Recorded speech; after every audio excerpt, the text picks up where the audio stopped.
Mother can't stop crying after discovering what her children were doing in the bathroom in secret. Susie and Timmy were siblings, and they were bonded like a few others. At an age when many will be bickering and in constant confrontations, they were unconditionally all friends. Susie was 7 years old and Timmy was 5, and there was no one in the world that they loved more than each other. Susie, being the oldest, was also a guide for her little brother. And the fact is that the parents of both had been so carefree all their lives that the girl learned many things about living alone or at school, where she had a teacher who was always ready to answer all her questions and everything she was learning. She also transferred it to her little brother, and together they got through life with no more support than the one they gave each other. But they were still children who needed their parents. They needed them to see them beyond the 2 mouths they had to feed. They wanted to be taken seriously, and every day they tried hard to make them realize that they also bought and felt and were able to understand life so that they could take the time to explain and guide them. That just never seemed to happen. Everything got worse when Timmy got sick.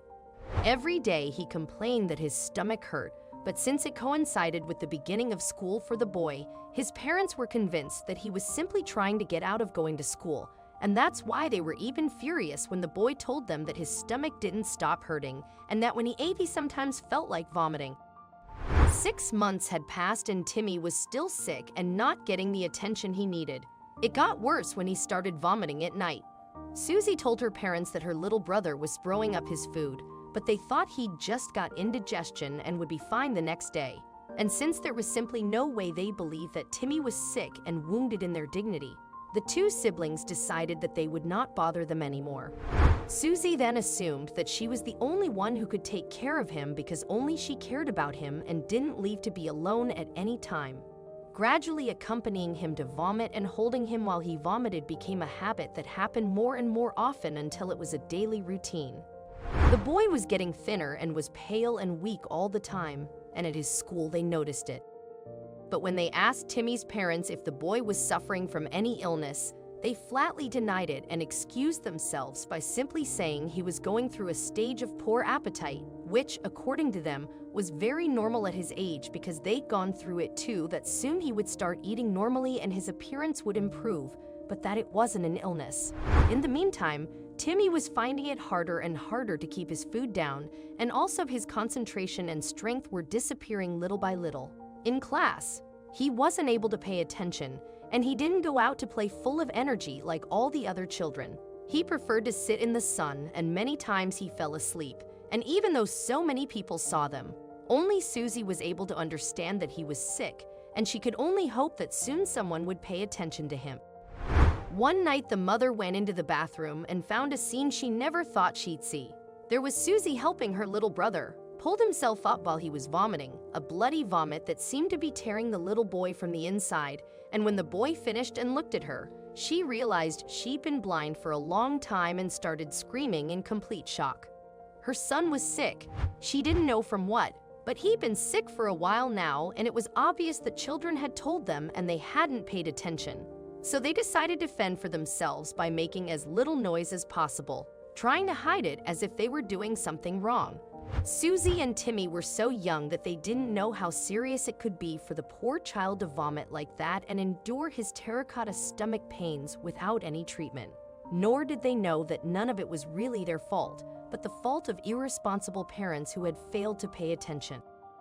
All Susie wanted was to help her brother feel better, and for that reason the boy adored her because she was his biggest support and the only one who was looking out for him all the time. On the other hand, his parents didn't know what care and love were. The boy told them hundreds of times that his stomach hurt, and they never paid attention to him, assuming that it was some childish strategy to avoid eating his food and nothing was really wrong with him. At no time did it occur to them to think that maybe their son was sick and that complaining so many times about a pain was not normal. And the fact is that there are parents to whom the title is too big for them, parents who neglect their children, believing that their job is limited to giving them a roof and food when it's much more than that. And if a parent is not willing to be present in every step their child takes, if they're not willing to guide them, to teach them to face life and to be a good person, something would have to be done to put them in their place. and that was precisely what Jimmy's parents needed. They needed the wake-up call that the doctors gave them that difficult night because Timmy was so weak that his little body seemed to be unable to resist any longer. And now he was in the emergency room.